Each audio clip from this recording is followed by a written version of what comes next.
Samantala, nakikipag-ugnayan na ang Department of Health sa World Health Organization matapos ideklara ang Ebola outbreak sa Congo at Uganda. Ayon sa WHO, itinuturing na public health emergency of international concern ang kumakalat na Bundibugyo virus, isang rare strain ng Ebola sa ilang bansa sa Africa. 8 na ang kumpirmadong kaso at 80 ang hinihinalang nasawi. Nagdudulot ng matinding lagnat at pagdurugo ang Ebola virus na ipapasa ito sa pamamagitan ng direct contact sa dugo o bodily fluids ng isang infected. Sa ngayon, wala pang gamot o bakuna para malabanan ito. This is the equity issue. And Western countries, they don't understand that when Africa is affected, they are also at risk because people are flying every day. And it means building strong system, supporting Africa, investing in Africa to have the local manufacturing of our vaccine and medicine is also the way to protect Western countries. Kaugnay niyan, nagtaas na ng high alert ang Department of Health kasunod ng napabalitang paglaganap ng Ebola virus sa Africa. Pag-usapan natin yan kasama si Department of Health spokesperson Undersecretary Albert Domingo. Magandang tanghali po sa inyo, Yusek. Salamat po sa oras. Yes, Cheryl, magandang tanghali dyan sa Pilipinas. Magandang umaga mula dito sa Geneva kung nandito kami ni SecTed para sa World Health Assembly. Nakausap namin mismo yung ating regional director at iba pang mga sources, pati si DG Tedros, tungkol dyan mismo sa Ebola at iba pa. Go ahead. At ayun nga po, ano nga po ba ang update dito po sa naging usapan nyo dyan po sa Geneva? Opo, nagkaroon kami ng briefing dun sa mismong tinatawag nating emergency sa director ng World Health Organization headquarters. At yung ating datos na nakikita, meron nga pong ongoing, ang tawag po natin dyan ay isang event dun sa Democratic Republic of the Congo or DRC tsaka Uganda. Itinaas po ng Director General ng World Health Organization yung tinatawag na Public Health Emergency of International Concern. Hindi para magsabi na merong pandemya, sila mismo yung nagsabi na hindi ito pandemya, ngunit para sabihin na dun nga sa lugar ng mundo na yon sa Central Africa ay nagkaroon na naman ng outbreak nitong Ebola. Cheryl, hindi ito ang first time meron na pong naitala na mahigit 50, mga 54 yata all around the world at karamihan nangyayari talaga dun sa lugar na yon. Okay, para po sa kaalaman, Yusek, ng publiko, ano po ba ang Ebola virus at gaano katindi ang sakit na ito? Opo, ang Ebola po ay isang sakit na nahahawa hindi sa hangin, hindi ito COVID-19, hindi siya airborne, hindi talaga siya respiratory. In fact, dun sa mga body fluids siya, sa dugo, sa laway, sa ihi, iba pa. Isa po siyang zoonotic disease, ibig sabihin ng zoonotic nanggagaling po sa hayop, dun po sa lugar kung saan siya ay endemic or tanging nakikita, ay may mga panike, mga fruit bats, dun nila nakukuha itong Ebola. Meron po yung tatlong malalaking klase or mga species na sinasabi kasi yung pinakapamilya niya ay Filoviridae, yung genus niya ay Ortho-Ebola virus, pero ang pinaka naaalala natin, nagkaroon na tayo dati sa Pilipinas na tinatawag na Reston virus.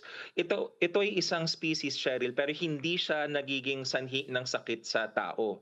Yung ating binabantayan ngayon is yung tinatawag na Bundibugyo virus or BDBV. Yan yung nakita nila at nagiging sanhi siya ng sakit sa tao.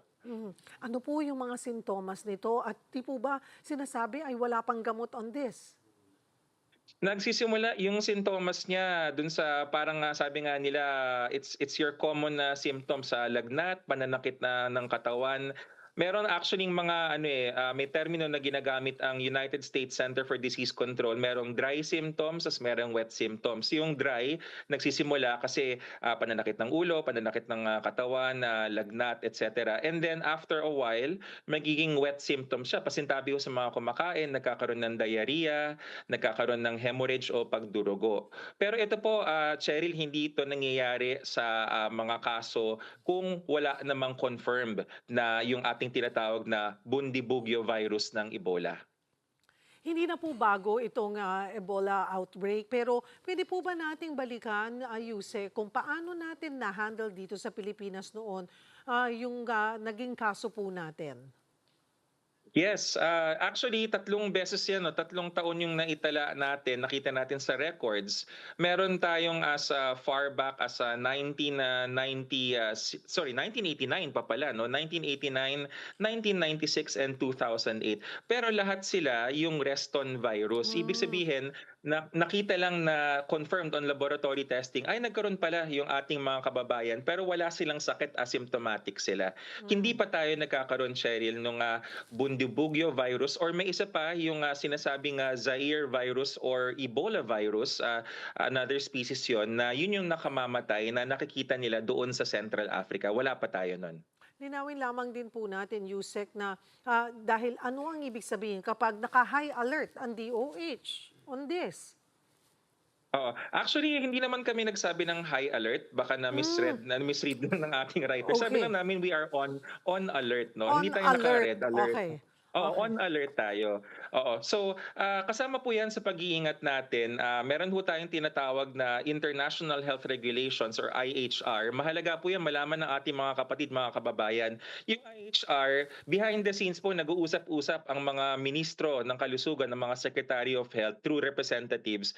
Kunyari, may ma-discover kami na sa isang bahagi ng mundo tulad ng ganyan may nangyayari. Nakakarating sa amin yung balita usually 1 or 2 days bago mag-communicate ang World Health Organization sa press. Hindi dahil tinatago, pero parang ano yan sa loob ng ospital.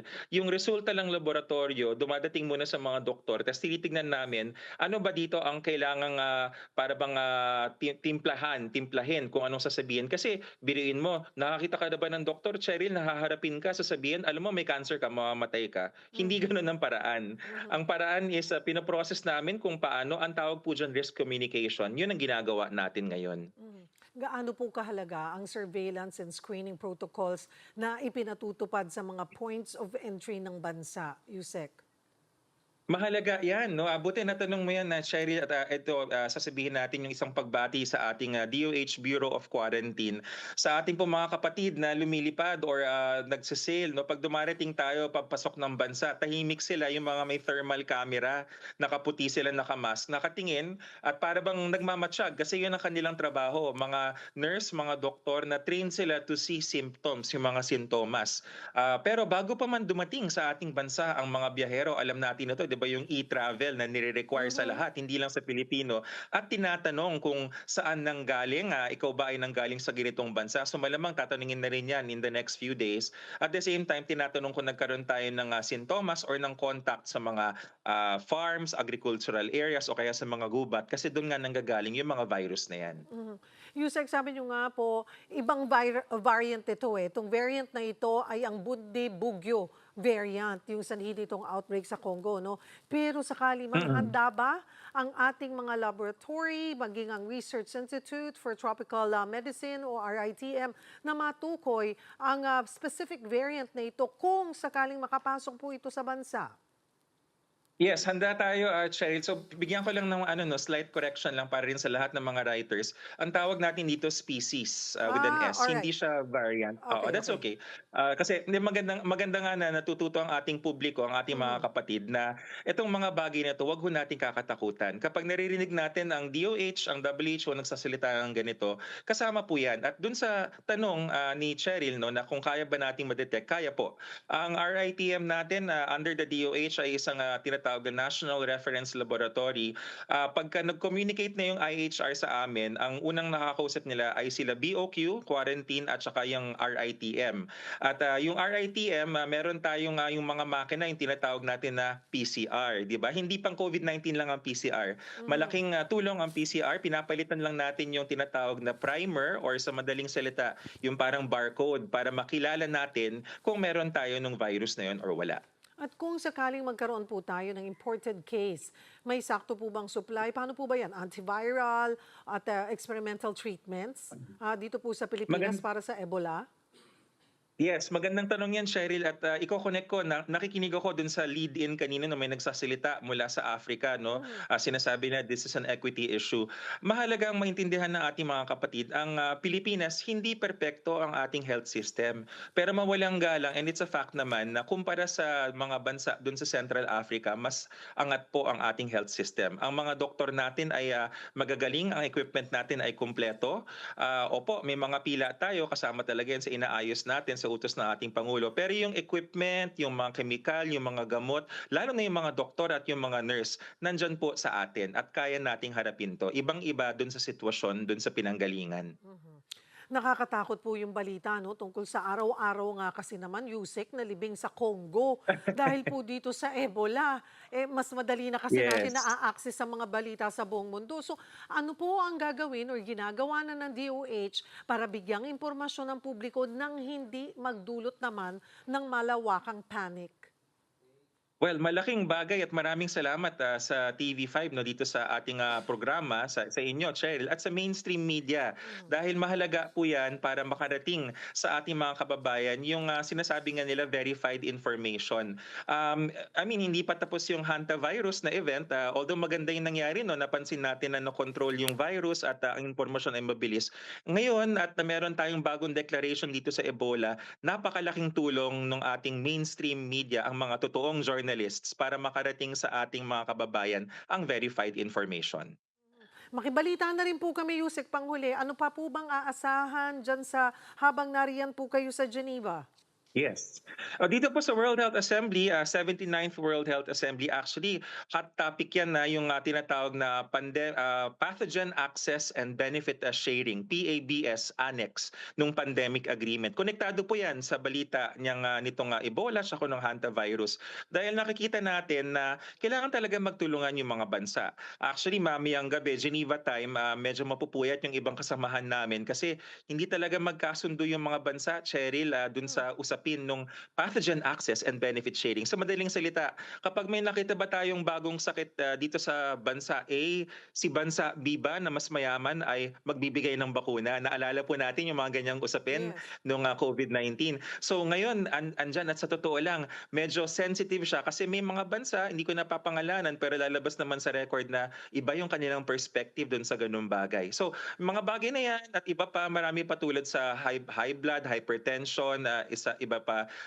Si Secretary Ted, kung di ako nagkakamali kahapon, nakipag-meeting rin yata doon sa Minister of Health sa kanyang counterpart sa Netherlands. Kasi yung ating mga kababayan na 38, yung kumpleto na sila doon sa Rotterdam, kung di ako nagkakamali. At magsisimula na yung kanilang quarantine.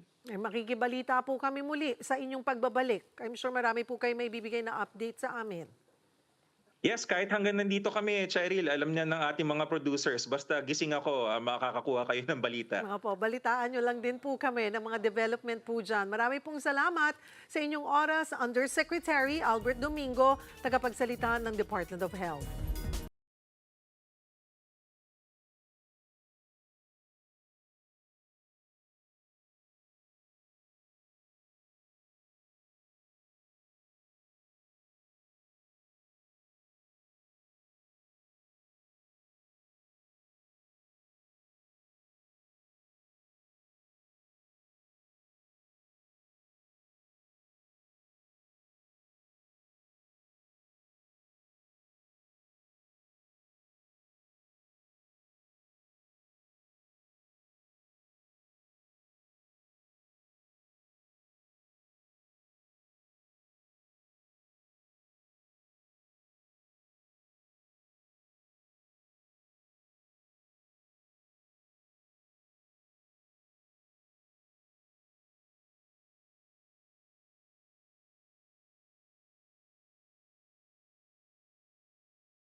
Nakatakdang magpulong ang NBI at PNP Criminal Investigation and Detection Group o CIDG ngayong Lunes kasunod ng nangyaring barilan sa Senado noong Miyerkules. Pag-usapan natin yan kasama si Police Major Hazel Asilo, Hepe ng Public Information Office ng National Capital Region Police Office o NCRPO. Magandang tanghali po sa inyo, ma'am. Salamat po sa oras. Magandang tanghali po, Mr. Yul. Simulan po natin dito sa NBI volunteer na naaresto dahil sa barilan sa Senado. Ma'am, kumpirmado ba yung ulat na nagpositibo nga raw siya sa gunpowder nitrates? Batay po sa ating initial forensic findings na inilabas po ng SPT, nagkaroon po ng positive results sa isinagawang paraffin examination sa individual po na iniuugnay sa insidente. Gayunpaman po, mahalagang linawin po natin na bahagi lamang po ito ng kabuuang investigasyon at hindi pa ito ang final basis po para magbigay ng conclusion. Patuloy pong sinusuri ang lahat ng available na ebidensya gaya po ng CCTV footage, yung testimonies ng ating mga witness at iba pa pong forensic findings po para malinaw at ma-establish ang buong pangyayari. Ayaw po nating maunahan ng investigasyon hanggat hindi pa po kumpleto ang validation ng lahat po ng ating ebidensya. Pero pag po ba nakita ng gunpowder nitrates ang isang tao sa kanyang test, ay ibig sabihin na kagad yun, nagpaputok siya? Hindi po ibig sabihin na nagpaputok sa. Kumbaga ito pong ating findings na ito is corroborative lamang po, hindi po ito conclusive kung talaga pong siya ay nagpaputok. Okay. Empleyado ng NBI ang nasasangkot sa nangyaring barilan. Paano po, actually it's a volunteer, paano po ang koordinasyon ninyo sa NBI? Umaasa ba kayong tutugma itong resulta ng inyong investigasyon sa investigasyon po ng NBI? May maayos pong koordinasyon sa pagitan po ng PNP at ng NBI sa ugnay po nitong incidenting ito. Sa ngayon po tuloy-tuloy yung ating information sharing at coordination sa pagitan ng mga involved na agencies para matiyak po na maayos at kumpleto ang investigasyon. Sa panig po ng NCRPO, ang mahalaga po ay manatiling objective, evidence-based at naaayon po sa due process ang buong proseso. Hindi po ito usapin ng magkaibang findings, kundi paglalatag po ng katotohanan batay po sa ebidensya. Malaking katanungan po ng publiko ang tungkol sa isang police mobile na nakitang lumabas kasabay ng isang itim na van sa Senado noong May 14, sakto na sa araw ng insidente. Maaari po bang magbigay ng opisyal na paglilinaw po dito ang NCRPO, ma'am? Sa ngayon po, isa po ito sa mga aspeto na masusing sinusuri bilang bahagi po ng ongoing investigation. Nire-review po na po ang mga available na CCTV footage, yung movement records at iba pa pong dokumento para malinaw pong ma-establish ang naging galaw po ng mga sasakyang nakita sa lugar noong araw ng insidente. Mahalaga rin pong maging maingat sa pagbibigay ng interpretasyon habang hindi pa po natin nakukumpleto ang validation ng lahat ng ebidensya. Ang tinitingnan po natin dito ay ang buong sequence ng events at kung may anumang paglabag po sa umiiral na protocols o procedures, malinaw po ang direktiba ng NCRPO at ng PNP na pairalin po ang transparency, accountability at ang masusing fact-finding sa buong investigasyong ginagawa. Paano po sisiguruhin ng NCRPO na walang mangyayaring whitewash sa pagpapatuloy ng investigasyon? Malinaw po ang direktiba ng NCRPO na lahat po ng ebidensya na makakalap ay dapat masuri ng maayos at patas. Kasama po dito ang physical evidence, ang CCTV footage, forensic findings at sworn statement po ng mga involved na individual. May coordination din po tayo sa iba't ibang ahensya para matiyak na transparent at objective po ang proseso. Ang magiging findings po ng investigasyon ay ibabatay po lamang sa mga facts at ebidensya na makakalap. Isa rin pong paglilinaw na tanong, bakit kinailangan ng GSIS na mag-request ng dagdag na security mula sa NBI sa halip na direktang lumapit po sa PNP o mismo sa NCRPO? Ang bawat institution po ay may sarili nilang internal security assessment at coordination protocols. Depende po sa kanilang operational requirements. Sa ilang pagkakataon po, maaari silang humingi ng augmentation o assistance mula sa ibang law enforcement agencies. Depende po sa kanilang assessment ng sitwasyon. Sa panig po ng NCRPO, anumang concern po na may kinalaman sa public safety, peace and order at law enforcement ay agad po namin tinutugunan kapag kinakailangan at may kaukulang koordinasyon. Mhm. Matapos po ang nangyaring putukan sa Senado, ano na ang konkretong direktiba ng NCRPO para paigtingin ang seguridad po sa government offices? Sa ngayon po, yes po, nagbigay na po ng directive ang NCRPO na paigtingin po yung police visibility, security assessment. Ganun din po ang koordinasyon natin sa mga government installations at iba pang critical areas. Kasama po rito yung mas pinaigting na monitoring, validation ng security protocols, ang ating mabilis na response capability at close coordination sa security officers ng iba't ibang ahensya para po maiwasan ang kaparehong insidente at matiyak po ang kaligtasan ng publiko. Magiging busy po ngayon ang Senado dahil nga dito sa pagko-convene ang mga senador para dun sa articles of impeachment laban kay Vice President Sara Duterte. Kumusta po yung pagbibigay ng seguridad sa Senado ngayong araw? Sa ngayon po, naka-activate na po yung ating comprehensive security and public safety measures para sa impeachment proceedings. Kabilang po dito yung ating deployment ng CBM contingents, ang ating intelligence monitoring, route security, traffic management, augmentation forces at reactionary units para matiyak po na papayapa, maayos at ligtas ang sitwasyon sa paligid ng Senado at mga karatig na lugar. Mayroon po tayong nasa 904 na PNP personnel ngayon na nakakalat po para isiguraduhin po na magiging maayos po ang mga proceedings na ito. Marami pong salamat sa inyong oras, Police Major Hazel Asilo, Public Information Office Chief ng NCRPO.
Samantala, hindi raw manghihimasok ang palasyo sa impeachment proceedings laban kay Vice President Sara Duterte. Para sa detalye, live na magbabalita si Mobile Journal, Julie Baiza. Julie?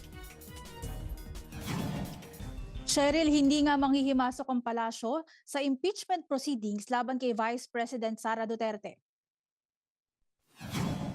Sa press briefing sa Malacanang, tiniyak ni Palace Press Officer Claire Castro na hindi makikialam ang Malacanang sa impeachment proceedings ni Vice President Sara Duterte. Inaasahang magko-convene ang Senado ngayong araw bilang impeachment court.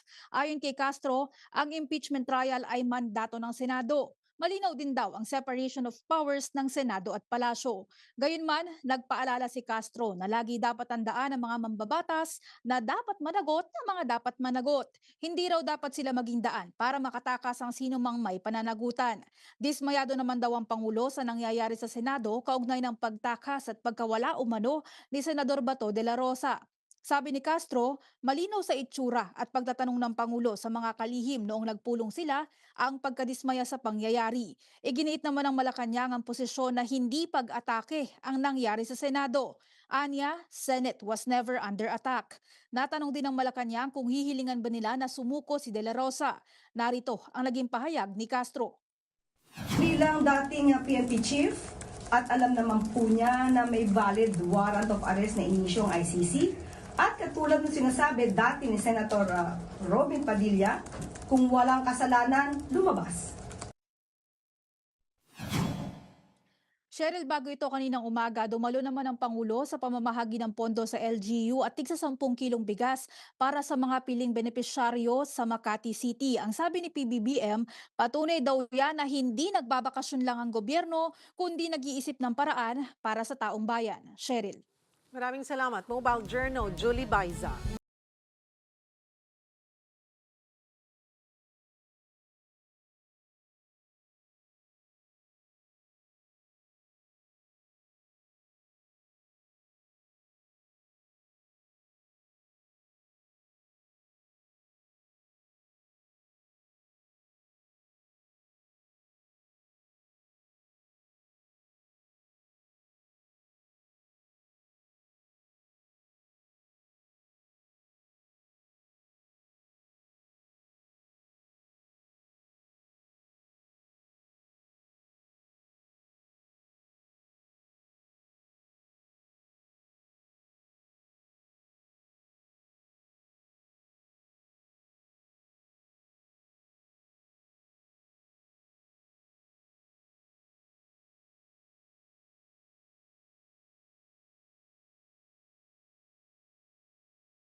Kapatid, kamusta na po ang budget nyo sa panahon ng krisis? Nagbago na ba ang ugali mo pagdating sa paggagastos tungkol sa pera? Yan ang pag-usapan natin. Hi there, this is Singkitan, your pambansang world coach. Alam mo, sa kasalukuyan po ngayon, nagiging mas maingat na po ang paggastos ng mga Pilipino. Ika nga, mas matalino na. Ayon sa pag-aaral, halos kalahati ng consumer ang mas pinipili na po yung tinatawag na budget brands. Hindi na kailangan po sa kanilang brand kasi nga, mas tinitignan nila yung presyo kaysa yung in other words brand. Higit sa 70% ng mga Pilipino ay may sideline or tinatawag na extra kita at habang 44% na po ay inaasahan na mahihirapan po magbayad ng kanilang mga gastusin dahil nga sa pagtaas ng presyo. Kaya anong tamang diskarte po natin para ika nga maibsan to? Una, prioritize mo muna natin ang needs. Unahin mo muna ang pagkain, bills, utilities. Huwag muna yung mga luho para hindi naman tayo lumuha at the end of the billing statement. Pangalawa, huwag tayong papasok muna sa utang. Huwag lang swipe ng credit card, huwag lang bili agad ng bili na hindi nag-iisip. Isipin nyo na ito ay hindi panandalian lang itong krisis na ito. Pwede pa itong humaba. Pangatlo, kung tayo po'y gagastos, isipin po natin ito ba ay kikita or ito ay wala. Tatapon lang natin ang pera. Kung ito ay magbabalik ng pera, pwede nating ilaban. Pero pag ito ay walang pakinabang, mag-isip muna tayo. Number 4, pwede naman tayong mag-enjoy pero dapat tipid mode. Gumastos pa rin pero yun, iwasan muna natin yung pag-travel ng malayo. Instead na international, local muna. Instead na magprobinsya, baka pwedeng yung nearby area muna para hindi naman talaga kailangan maggumastos ng malaki. Kaya kung papansinin po natin ang mga mamamayang Pilipino ay ika nga nagbago na po ang spending habits. Mas maingat, mas strategic at mas aware. At ito ang pinakamagandang balita kasi nga sa panahon ng krisis, natututo na tayo maghigpit ng sinturon. Kaya ikaw, ano na bago sa spending habits mo sa panahon po ng krisis. Sana naman ikaw ay naliwanagan, no? Hindi lang ikaw ang apektado, lahat po ng tao ay apektado. Tatandaan, ang mga wise na budgetarian ay matalinong gumastos, hindi lang padalos-talos.